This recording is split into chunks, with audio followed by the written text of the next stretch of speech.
I want to thank you for stopping by to take a look at this video. This video is about MP3 metadata tagging, the absolute truth.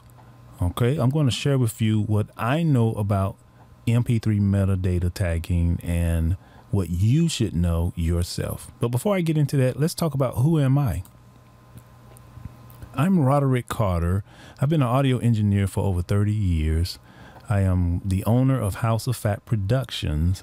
I'm a songwriter, a musician, and a producer, and I'm a member of BMI. I have my own publishing company, and I'm a writer. I currently have numerous song placements in multiple cable TV shows, and I'm also a webmaster currently running over 60 websites. It may be more than that. I'm also the owner and operator of 2 online radio stations. I teach and train other station owners how to set up their station. I do voiceover work for clients around the world, and I'm a full-time dad of 2 wonderful boys. And there's the family right there, my 2 boys and my wife. So we're going to get into MP3 metadata, what it is and what it's not. Most people, when I get music for the radio station, or if I buy music or download music, what I get is an MP3 with the name of the artist dash the song title. And many people think that this is metadata tagging, and this is not metadata tagging. I'm getting ready to show you that right here in a few minutes. This is the file name. Whatever .mp3 is the file name. It is not tagging. It doesn't matter what that says. That is not the metadata. Okay.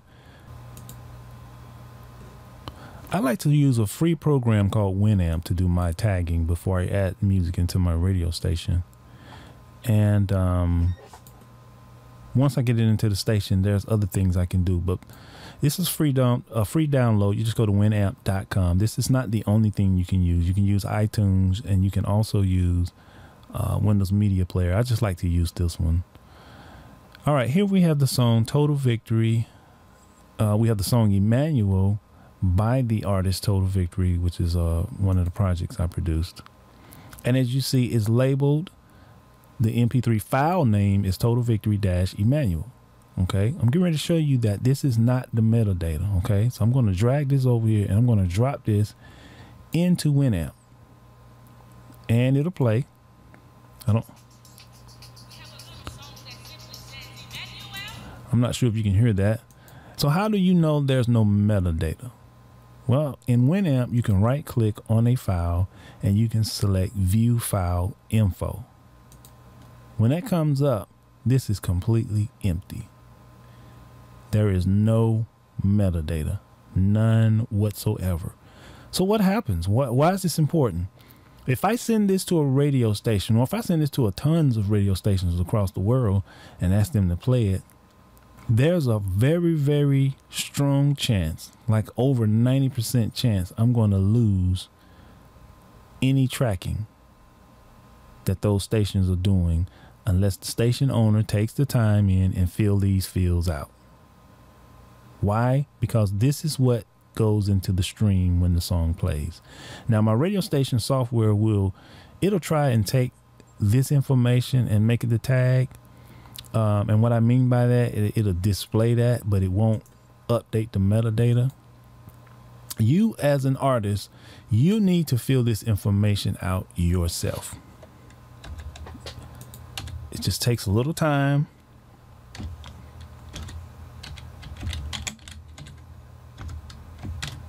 To fill it out. I think the album was Total Praise, available right now on iTunes, Amazon, anywhere music is sold. That's a little plug. I think that was 2000. I think that might have been in 2000. And it is gospel music. But then if I want to fill out the other information, I can fill that information out. I can also do the art cover here by clicking on load artwork.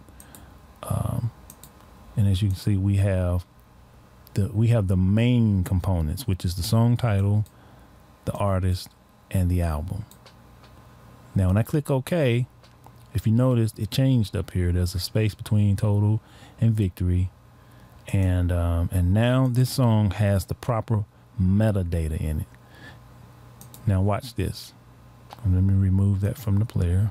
Hopefully I'll be able to do this. I'm going to rename the file name. I'm just going to name it track number 2. Now watch this. Put it back in here. Look what happened. Total victory. Emmanuel came right back up. Why? Because the file name has nothing to do with the metadata. So now when I look at the metadata is still embedded into the MP3. That's why it's important for you to take your time as an artist and get a program like Winamp or iTunes, Windows Media Player. There's a lot of other different tagging software out there that will allow you to make sure you have the right metadata so that your stuff can get tracked when you send it out. It's very important to do that. You may say, well, I'm not sending it out to radio stations. Well, you don't know when someone downloads your song from SoundCloud or from your website. You don't know that it may end up at a radio station. So it's very important for you as an artist to make sure that you put in your own metadata the way it is supposed to be. The information in that metadata should match up with what's on iTunes. It should match up with what's on Amazon.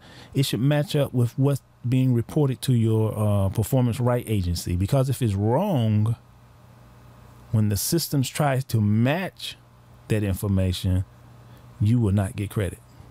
If someone puts in here Emmanuel's, I don't know, song, okay? When that goes out to the reporting companies, they're going to send, I'm a member of BMI. So when BMI gets this report, it's going to search for total victory, add the way it is written right there. It has to be the way it is written and the way it was turned in. They're going to say, okay, we have a artist by the name of Total Victory. And they're going to match that. Then the next thing they're going to try to match up is the album. And then they're going to try to match up the title. A computer is doing this, not a human. So if the computer will see Emmanuel, we got Total Victory Emmanuel, but we don't have Emmanuel's song. So it may skip Emmanuel's song because it doesn't have that title in its database. Always remember, your tracking is being done by computers. Computers do not know what you meant to say, especially when it comes to song tracking and royalties. So you got to make sure your metadata matches up with what you have at BMI, ASCAP, CSAC, or Sound Exchange, and it has to match up with what you have at iTunes and Amazon. All right. I hope this has been helpful. There will be another video about deep level tagging. There's another level of tagging that these programs cannot reach or get down into that another program can get down into. It's a paid program. That program actually allows you to embed what studio is recorded at, who's the producer, who's the engineer, what country it was recorded in, the ISRC codes, the UPC codes. That stuff can be embedded into an MP3. However, this your basic player, media players, they can't get down to that deeper level. All right. So if you get on my list, you will get an email with a video that explains that a little bit more.